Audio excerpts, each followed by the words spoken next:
Abrimos, señoras y señores, la tertulia en este jueves, que es 14 de septiembre del año 2023. Voy saludando a quienes nos acompañan. Acá en estudios, Eleonora Navata, buen día. Buenos días. Sigo por el lado femenino de la mesa. Allá en Salto, Cecilia Eguiluz, ¿cómo te va? Buenos días, saludos a todos. Acá en Montevideo de vuelta en la mesa, Esteban Valenti, buen día. Muy buenos días a todos. Y como invitado, hace tiempo que no venía, Alberto Volonté. ¿Cómo te va, Alberto? Me va muy bien y mejor estando acá. Buen día para todos. Vamos a el primer tema que tenemos para discutir esta mañana. La licitación de ANCAP para la asociación con un privado en el negocio del Portland fue declarada desierta este martes, lo que implica que la empresa deberá buscar nuevos mecanismos para reducir el déficit histórico que existe en esa unidad de negocios. Hablando en conferencia de prensa, el presidente de ANCAP, Alejandro Stepanisic, comentó que ese día, el martes, fue un día triste para mucha gente de bien que, dijo, vio frustrada la ilusión de un futuro claro y competente para el cemento y para el Portland. Perdimos la oportunidad de resolver un problema que es endémico. La sociedad uruguaya pagó directamente $800 millones a valor presente en los últimos 20 años por las pérdidas del negocio. Pero la sociedad uruguaya también pagó y sigue pagando un sobrecosto en la industria de la construcción, porque la falta de competencia y la falta de eficiencia del cemento Portland ANCAP encareció el costo del cemento y por lo tanto el costo de la construcción en Uruguay. Según Stepanisic, incidieron en el resultado de este llamado la obsolescencia industrial, la baja eficiencia de la mano de obra, los atrasos tecnológicos en las líneas de producción, agravados por conflictos sindicales que en el peor momento de la industria dejaron a ANCAP sin producción, con la paradoja de que, teniendo menos producción, las pérdidas fueron menores. Según Stepanisic, algunos potenciales inversores privados comunicaron en los días previos su decisión de no presentar ofertas y agregó que uno de ellos lo estampó por escrito y expresó que tenía miedo a la conflictividad sindical. Por otra parte, dijo Stepanisic, el resultado del llamado revela claramente que el negocio del cemento de ANCAP no resulta atractivo para nadie. Consultado, sostuvo que la alternativa de cierre siempre está sobrevolando, pero reafirmó el compromiso del gobierno de lograr una solución sostenible. ¿Algún antecedente? El proceso para la búsqueda de un socio privado en el Portland había comenzado en 2021. Según las cifras de la empresa, esta unidad de negocio generó pérdidas por $800 millones en los últimos 20 años. Para este año 2023 proyecta un déficit de $25 millones. Bueno, ¿qué dicen? ¿Cómo vieron este episodio? ¿Quién empieza? Pastuk, Eleonora se larga. Bueno, cuando en el momento que se publica la noticia, que se recibe la noticia, yo me asombré y dije, uy, ¿cómo es esto? Qué raro esto. Y después, la verdad, no me parece raro. ¿Qué privado querría meterse en un negocio donde fuera a perder dinero? Me imagino que ninguno.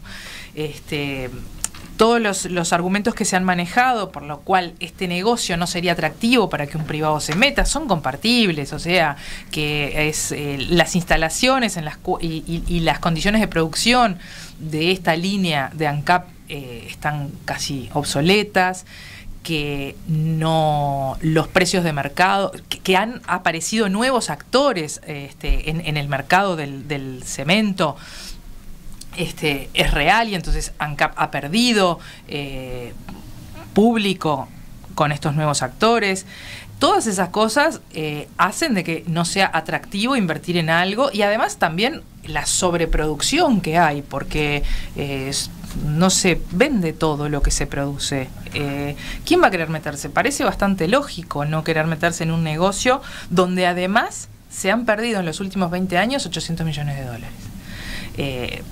En principio creo que es lógico que esto pase y lo que hay que pensar es a futuro realmente cuál es la vía de acción. Si realmente el Uruguay tiene que insistir en formar parte de este negocio, el Estado uruguayo tiene que insistir en formar parte de este negocio, si una empresa pública uruguaya tiene que insistir en formar parte de este negocio cuando no hay mercados para poder vender, porque en realidad lo que se pedía en la licitación era buscar mercados afuera, se pedían un montón de cosas a la empresa que se asociara, realmente tratando de solucionar estos problemas que ya tenemos y que no son nuevos, que se vienen arrastrando desde hace muchísimos años. A mí lo que me preocupa más allá de todo esto es el futuro y la solución. ¿Se va a recapitalizar Cementos del Plata, como se ha dicho? ¿Es la solución recapitalizar Cementos del Plata y entrar en un loop nuevamente para seguir perdiendo dinero? Sí, se va a capitalizar en 33 millones de dólares Cementos del Plata, que es la subsidiaria de ANCAP que está a cargo de comercialización y distribución de los cementos. Pero por otro lado, se va a explorar la posibilidad de contratar de forma directa con algunas de las firmas que en el llamado a licitación expresaron determinados grados de interés. Bueno, justamente ese tipo de cosas son las que a mí para el futuro me preocupan, y también me parece que ahí tendríamos que sincerarnos y decir, bueno, realmente este negocio es un negocio que una empresa pública nacional necesita y tiene que hacer. O sea, yo soy defensora de las empresas públicas, por supuesto, pero me parece que vinculadas a otros, tal vez a otros servicios más básicos. No sé si este es un negocio para una empresa pública. Le voy a dar la palabra ahora a Alberto Volonté, que en su vida política larga más de una vez se ha topado con este tema, ¿no? Con este tema de ANCAP y este sector, el del Portland. La verdad, Emiliano, que lo que tú acabas de decir para mí enmarca muy bien el tema. Pero lo que acaba de decir Eleonora. Sí, Eleonora. Hay algo que quiero marcar, aparte de que ninguna empresa de ninguna parte del mundo va a invertir en un mal negocio, hay algo que está en la prensa y que además es público, que se firmó con Loma Negra en el año 1998 y después en el año 2008 se refrendó, que cualquiera... Loma Negra, la empresa argentina, ¿no? Loma Negra, que era de Amalita Fortabat. Pero ya, Fortabat. Sí, Amalita, precisamente me tocó conocer el tema porque allá por el 2002-2003 Amalita planteó crudamente que ella estaba perdiendo plata, su empresa Loma Negra en el Uruguay. Fuera de eso, y obviamente pidió, legítimo en una empresa, pedir beneficios, pero pidió beneficios extras en el sentido de que a veces hay que tener cuidado cuando se asocia el Estado con privados, porque después el privado pide cosas que dicen, a mí no me las dan, pero yo, socio de ANCAP, puedo obtener tales ventajas. A ver, aclaremos, porque Loma Negra, justamente socia de ANCAP, sí, en el 2%, Cementos del Plata. Sí, en 2%, no llega al 2%. Cementos del Plata, ¿no? ANCAP tiene el 98%.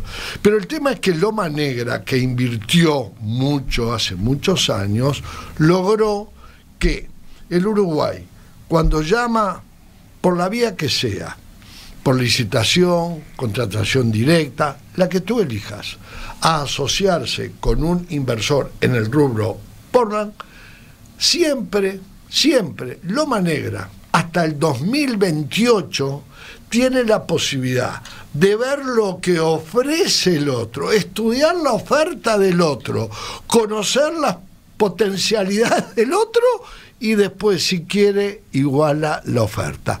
Bueno, eso es imposible de soslayar. Y por lo tanto, digo con todo respeto, porque hay que haber estado un día tomando decisiones en una empresa pública para de afuera, y muy de afuera como estoy ahora, criticar a los que toman decisiones. Yo no termino de entender cómo se hace un llamado, una empresa del prestigio de ANCAP, un llamado sabiendo que de antemano, además, Eleonora, de las razones que tú diste, de esta, porque esta es por plata, acá ningún inversor externo, porque el sindicato se ha alborotado, deja de invertir. Exactamente. No, bueno, eso es porque lo primero que hace el inversor es arreglar con el sindicato. Eso está claro. Vamos a hablar en castellano, porque si no, así que eso sí. Oí el tema porque me parece que no. Cuento. Para mí la razón, bueno, que hoy la estructura tecnológica de ANCAP, sobre todo en la producción ¿Está obsoleta? Claro, lo dijiste tú, así que yo, eso, y eso ya lo sabe la empresa. Pero aún así compraría, aún, porque compro obsoleto barato y yo lo modernizo. El problema es que no le voy a dar a un potencial compositor, mostrarle mis cartas, porque cuando yo me presento de acuerdo al pliego, digo que voy a hacer ta, y resulta que Loma Negra lee todo lo que yo ofrezco, entonces especula. Si le conviene, iguala mi oferta, y si no, no la iguala. Si no la iguala es porque dice, a este me lo como igual, aunque yo no iguale. Es tan sencillo como eso. Entonces, y entonces Emiliano, tú decías que no entendés este llamado de licitación. No entiendo, no lo entiendo. Yo no lo critico, no lo entiendo. Honestamente, y lo digo sin ironía. Lo entendés perfectamente. Bueno, ese es el problema. Lo entendés perfectamente. Es así. Bueno, tenés experiencia, no por UTE, tenés experiencia por haber sido embajador en Argentina, con una relación de Loma Negra que ya está establecida. Pero a ver, decodifiquen, porque tengo la impresión de que el oyente se puede estar perdiendo. Estoy de acuerdo con lo que él dice. Pero ¿qué es lo que estás de acuerdo con? Dale. Con el hecho de que está presentado de una tal manera que se golpea a sí misma antes de que se produzca la licitación, porque está exponiendo a un posible socio a mostrar sus cartas ante un competidor que puede igualar su oferta, exactamente. Por lo tanto, además, si la pone baja, porque va a ser una oferta baja, porque tiene todas las condiciones para ser baja, le está regalando toda la información a su competidor directo. No lo van a hacer. Pero a ver, pero tú decís que entonces... ¿Estás de acuerdo con Alberto en que acaba un problema con este llamado? Claro, absolutamente. No, pero a ver, de esto no se está hablando tanto, entonces les pido que traduzcan. Es que lo que él dice es claramente, lo voy a repetir, lo acaba de decir con todas las letras. Pero a ver, suponiendo que sean las cosas así, ¿cómo se entiende que se haya procedido de esta manera? Preguntárselo a ellos, no a nosotros. El tema no es suponiendo que las cosas sean así, son así. No, suponiendo que ahí esté la causa de este fracaso, digo, ¿cómo se entiende que se haya procedido así? Yo creo que siempre pienso que hay buena fe.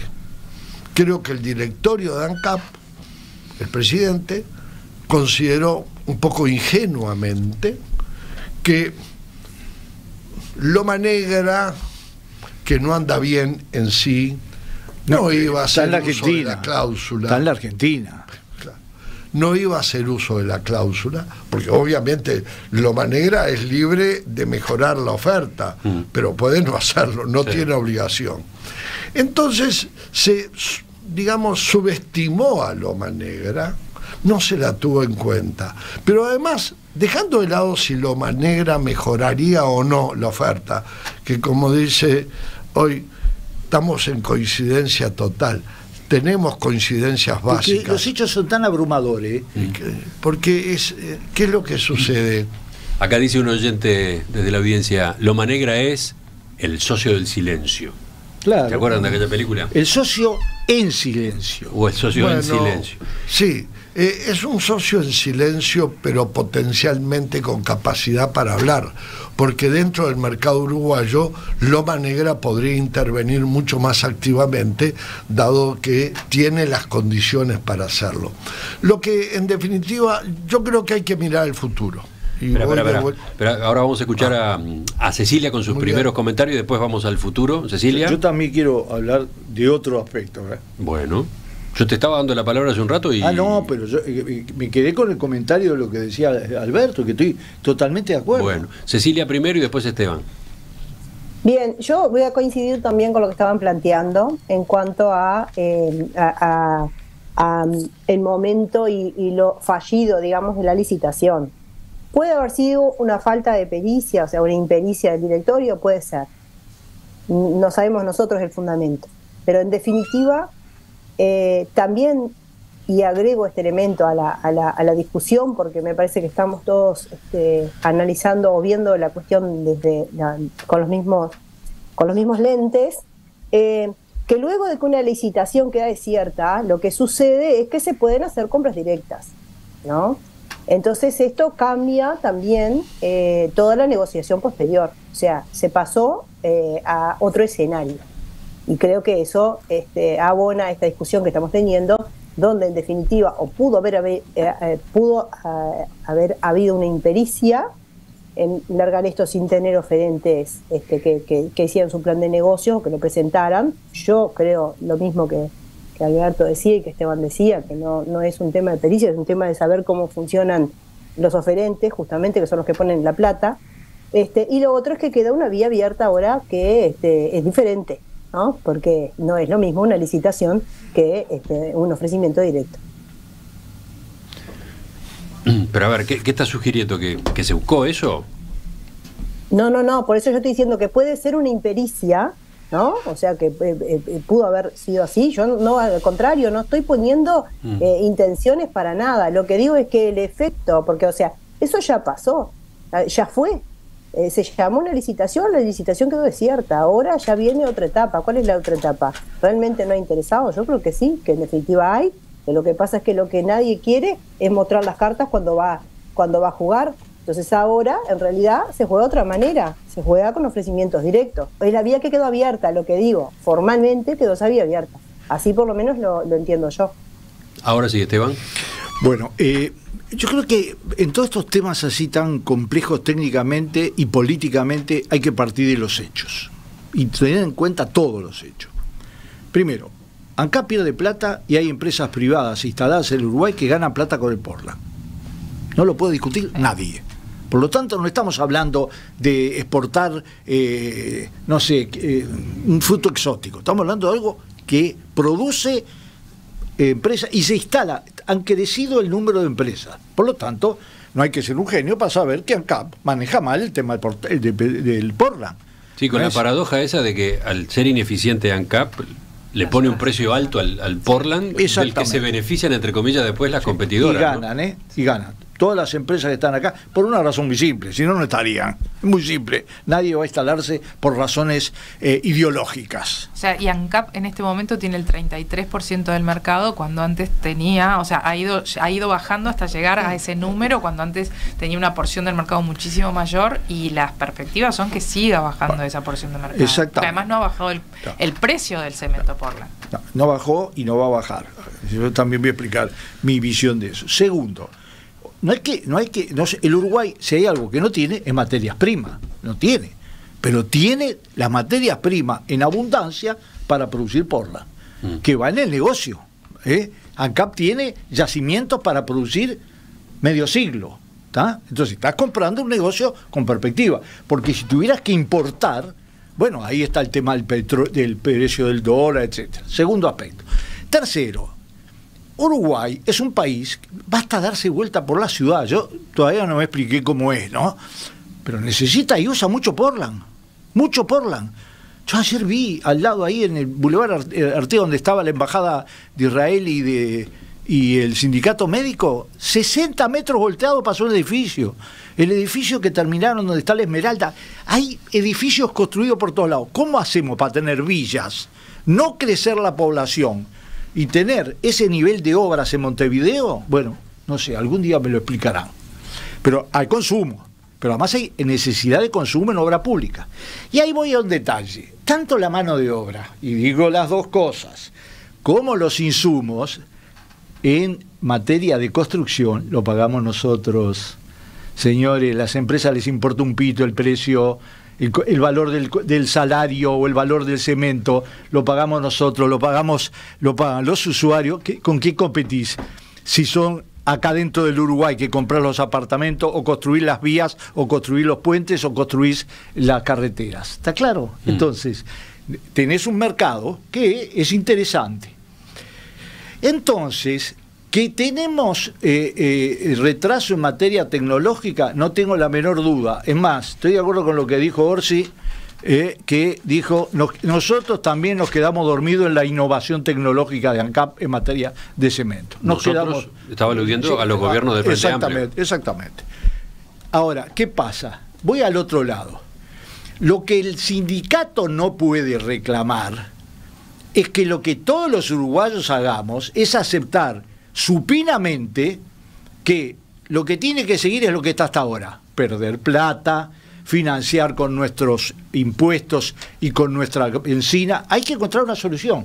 Ahora, lo que decía Alberto tiene una importancia fundamental, porque no es un detalle el hecho de cómo se llama una licitación. Si vos en una licitación tenés un actor silencioso, pero que es el que maneja la llave fundamental, tenés que tenerlo en cuenta. Entonces, ¿qué pasa? Yo creo que hay que ir a buscar una solución. Es falso que tiene que dar siempre el resultado negativo, porque si le da positivo a uno, a menos que vos aceptes el concepto de que la ineficiencia, el nivel de costos, etcétera, en ANCAP es una maldición divina. No, y voy a tomar un ejemplo, no porque seas mi amigo, A ver, ¿no tenías ese problema vos en UTE cuando entraste? ¿No lo tenías? ¿No tuviste que establecer mecanismos? A ver, y vos sobreviviste a cosas terribles y saliste bien, haciendo reformas, haciéndolas con el sindicato.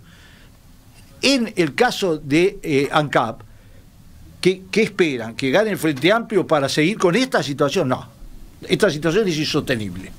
Hay que buscar una solución seria, defendible, pero hay que buscar una solución donde un producto que se vende en el mundo, que es un commodity, tenga un costo adecuado, como lo puede tener, y pueda ser parte del negocio de ANCAP.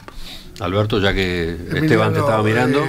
Yo creo que hay una coincidencia entre todos los que estamos participando hoy, en que ANCAP tiene el mayor potencial, que es la materia prima. Eso es vital, claro. Es lo que tú decís, si no por un año pues estudian. Es por 40 años tiene. Por 40 años, lo que es realmente una extensión. En esa época es una era. Claro, sí. Pero ANCAP tiene otro capital inmenso, es decir, ANCAP es una empresa del Estado. Aquí no vamos a entrar a defender las empresas del Estado. Yo soy un defensor de las 4 grandes empresas del Estado: UTE, Antel, el Banco República y ANCAP. En su momento, en la década del 30, el 40, el 50, ANCAP era dominante. El Banco República siempre lo fue, era el mundo financiero, y UTE y Antel han pegado un salto extraordinario. Pero vamos a esto, vamos a lo concreto. Jamás recomendaría, ya que la licitación desierta habilita hacer acuerdos directos, jamás haría un acuerdo directo con un privado. ANCAP no tiene que hacerlo, porque el socio privado le va a pedir siempre, y si no, ventaja. Más bien, no asociarte con quien no te pide. Lo gratis es peligrosísimo. Entonces yo no me... ¿Qué tiene que hacer ANCAP? ANCAP tiene que decir: esto lo tengo que reformular totalmente, pero en acuerdo con el gremio. No hay arreglo. Acá los españoles de Unión Eléctrica Fenosa, en el año 1987, le dijeron al ingeniero José Cerrato, presidente de UTE en ese momento, a quien era el otro director de la oposición, un genio, Renán Peraza, y a un histórico, el ingeniero Cutinela, yo todavía no he entrado en UTE: ustedes, acá hay una empresa, Unión Eléctrica Fenosa, que tiene La Coruña en Madrid, hemos hecho un plan, un proyecto y desarrollado. Lo habían empezado en el 82, lo habían terminado en el 87, había dado un gran resultado. 5 años. El Plan Fénix. En Uruguay se llamará, si lo quieren, Proyecto de Mejora de Gestión. Ahora es muy caro. ¿Por qué? Porque nosotros no le vamos a dejar varios biblioratos de lo que tienen que hacer. Nosotros vamos a llegar a tener 125, los tuvieron, funcionarios nuestros en el Uruguay, y vamos a duplicar todos los cuadros gerenciales, y al lado del gerente general habrá un gerente general, y al lado, y así hasta jefe. ¿Qué se logró? Que entre el año 87, yo recién entré en el 88, no hay cosa peor que vestirse con la pluma ajena. Fue José Cerrato, presidente, y fue sobre todo Cutinela, que él era el gerente general, el ingeniero Cutinela, y Renán Peraza era un puntal. No era la oposición molesta, sino el integrado para construir. Cuando yo llego, la mesa estaba servida, y voy a dar la cifra. El acuerdo con Unión Eléctrica Fenosa eran 50 millones de dólares por año, de aquel tiempo, del año 88. Y ahí empiezan mis negociaciones con Gerardo Rey, un joven dirigente otro sindical. sindicato. Bueno, y Álvaro Padrón, uno era el otro presidente. Sindicato. ¿Y qué vieron ellos? Primero que les dije, no hay reforma de UTE si ustedes no la aprueban. ¿Vale? Nos pasa la responsabilidad. No, la quiero compartir. Y se compartió. ¿Y qué pasó?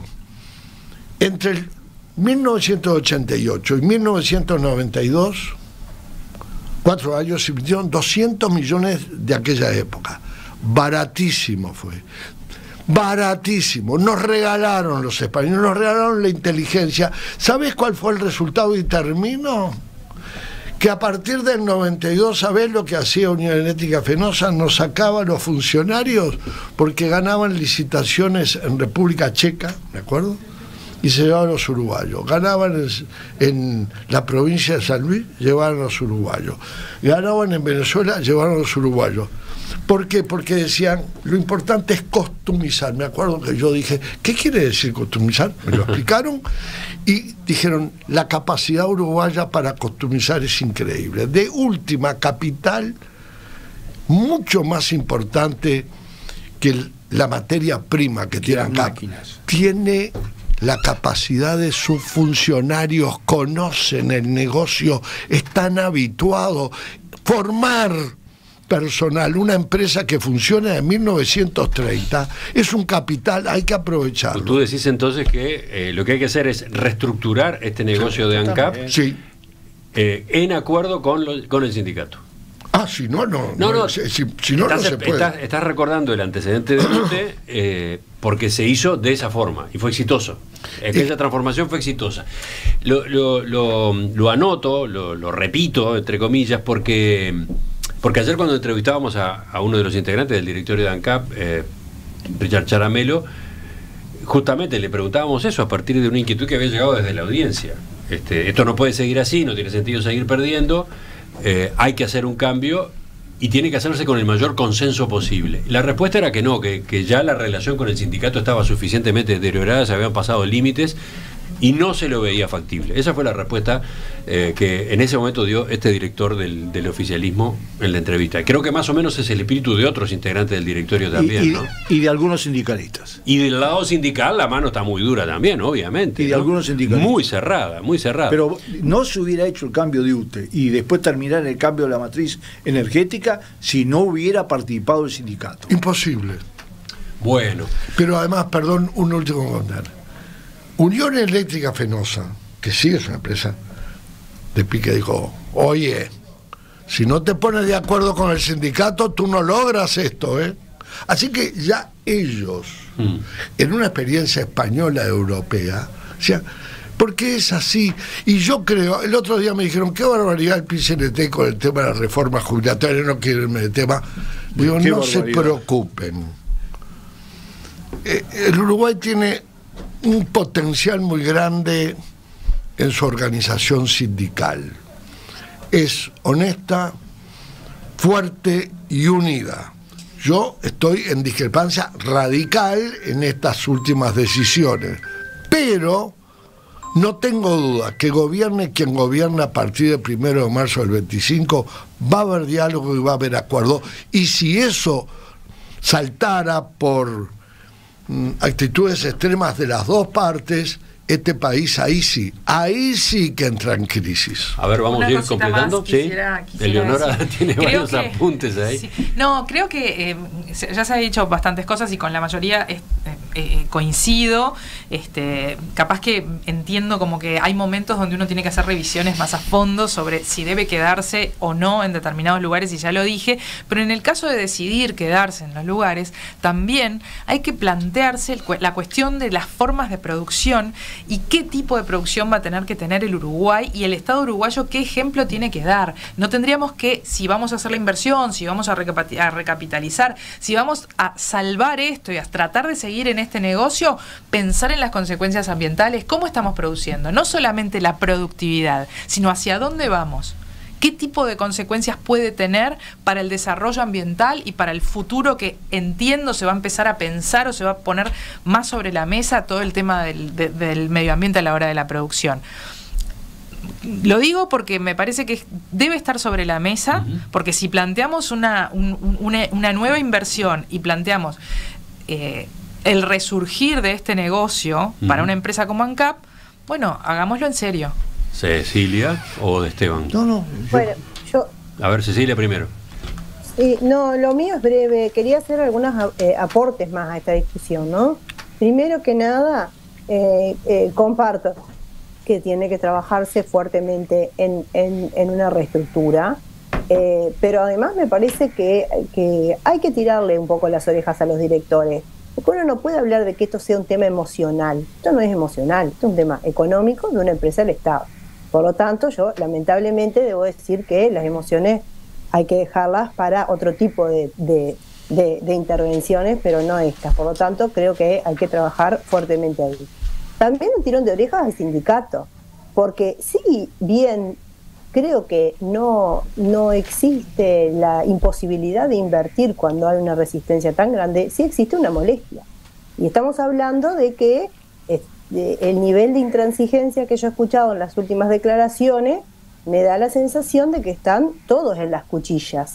Entonces hay que poner un punto muerto ahí, hay que poner un eje en el medio, porque tanto los trabajadores como los directores están administrando una empresa que es nuestra, que es de todos los uruguayos y que no debe olvidarse eso. Yo entiendo muy bien los derechos laborales y entiendo muy bien las responsabilidades políticas que pueden tener los directores, pero que nadie se pase mambo, porque en realidad esto es una empresa nuestra, de todos los uruguayos del Estado, y que no puede seguir perdiendo y que tiene que buscarse una mejor solución. O sea que todos deberíamos decirle, siéntense muchachos a conversar, vamos a ponernos a hablar en serio. Por otro lado, el tema de los números. Yo no soy tan sabedora de este tema, pero tampoco me quedo con cualquier número, porque se están hablando de tantos números y millones que no tenemos certeza cómo es el tema, pero lo que hacen es tirar para abajo cualquier negocio futuro en cuanto al precio. Si tú estás hablando de tantos millones y millones de deuda, el que va a comprar cada vez más barato, o cada vez va a tener más exigencias para comprar. Por lo tanto, ni siquiera me parece una operativa inteligente.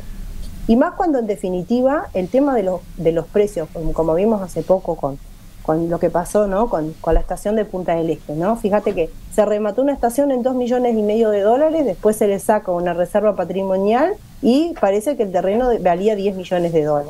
O sea, estamos hablando de un tema que hace poco saltó al tapete, pero que en definitiva tiene que ver con esto. Realmente estamos hablando de $800 millones, realmente estamos hablando de 25.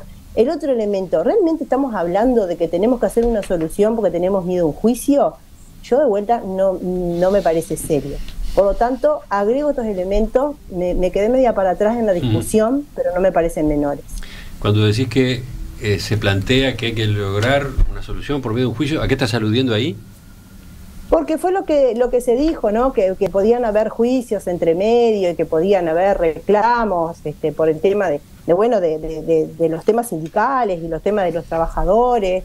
O sea, se habla siempre de que si no hay soluciones rápidas pueden haber problemas mayores. Yo creo que acá las soluciones no tienen que ser rápidas, tienen que ser eficientes. Esteban. Y por eso me quedé también con ese punto. Bueno, yo básicamente digo, hay un acuerdo acá, ¿no? Y eso yo creo que refleja también el hecho de no ver fanáticamente desde el punto de vista partidario un tema que tiene estas características. Yo creo que el Uruguay tiene que producir, porque tiene todas las condiciones. También eso que tú decías de los trabajadores de UTE y los gerentes de UTE, lo tiene ANCAP. Por lo tanto, tiene máquinas paradas y que efectivamente buscar una solución de ese tipo. La solución no es de ninguna manera el hecho de seguir como estamos hasta ahora, ni tampoco de hacer una licitación tan absolutamente mal hecha como la que estaba haciendo. Es diferente. Ahora, hay una pregunta que nos podemos hacer. ¿Qué es esto de que el movimiento sindical, que en el caso de UTE fue base para todo el proceso posterior, pero que en muchos otros casos fue así, esté en las condiciones que un grupo de economistas que es asesor del movimiento sindical más radical saque un documento, pero totalmente fundamentado sobre el tema del plebiscito, no el plebiscito, porque no hacen un análisis político, lo que hacen es un análisis de una ley que es de incorporar a la Constitución un texto que es devastador para el Uruguay, ¿está? Devastador, de todo punto de vista. No lo hice yo, No, está publicado, ¿está? En estos días, desde ayer está circulando y es muy impactante, es muy impactante. Ya habíamos escuchado hace poco el texto de AEU, refiriéndose a la misma iniciativa, con algunas matices. La Comuna. Sí. Ahora está circulando este documento de Comuna, entonces, grupo de economistas. Yo voy a plantear una hipótesis, porque no estamos discutiendo solo de ANCAP, estamos discutiendo del futuro del país, incluyendo el tema de ANCAP. Y si los sindicatos, los asesores a los sindicatos, sacan ese documento y sale esa propuesta, es porque hay gente adentro de la izquierda que ustedes, algunos se acordarán. ¿Ustedes se acuerdan cuando hicieron un paro general contra el gobierno del Frente Amplio, que lo firmó el Partido Comunista, que decía: el gobierno en disputa, paro general, PSU, nunca en la historia, ni en la época de Gómez, ¿no? Algunos son jóvenes. Sí, digo que ni del peluquero hubiera salido algo así. Yo creo que hay gente que está trabajando en la perspectiva del gobierno en disputa. Esa es su visión. Entonces, como no tienen los votos, porque no pasan del 10%, los de Ultra no tienen ni el 3%, entonces eligieron el camino de, por vía de la acción sindical, que es mentira que el FAS y el PCNT sea lo mismo, es mentira, la vida lo está demostrando, empezar a adelantar la batalla. Bueno, pero pará, porque te fuiste a la reforma constitucional, la seguridad social. Estamos discutiendo esto otro de ANCAP. Sí, pero las cosas tienen su El sindicato es el mismo, estás hablando de eso. Absolutamente. La Federación ANCAP está en el proyecto, impulsó el proyecto es de uno de reforma, los principales impulsores. Y está acá discutiendo este otro tema de qué hacer con el cemento de ANCAP. Es cliente de la Comuna, de los economistas. Y el problema es que hay que explicarse las cosas no solo sobre lo puntual, sino sobre lo estratégico. ¿Ah? Y lo estratégico es disputar en el Frente Amplio ya quién va a ser que va a gobernar. Y no va a gobernar ni la Federación ANCAP, ni el PCNT, ni el Partido Comunista de esta manera. Porque nunca lo hizo, ni en los 60 años que yo tengo de conocer el Partido Comunista, se dio un caso de este tipo. Enseguida volvemos, cambiamos, vamos a otro tema completamente diferente en el segundo segmento de la tertulia. Podrá decir alguno que no es político, bueno, capaz que tiene más de social que de político, ya se van a enterar.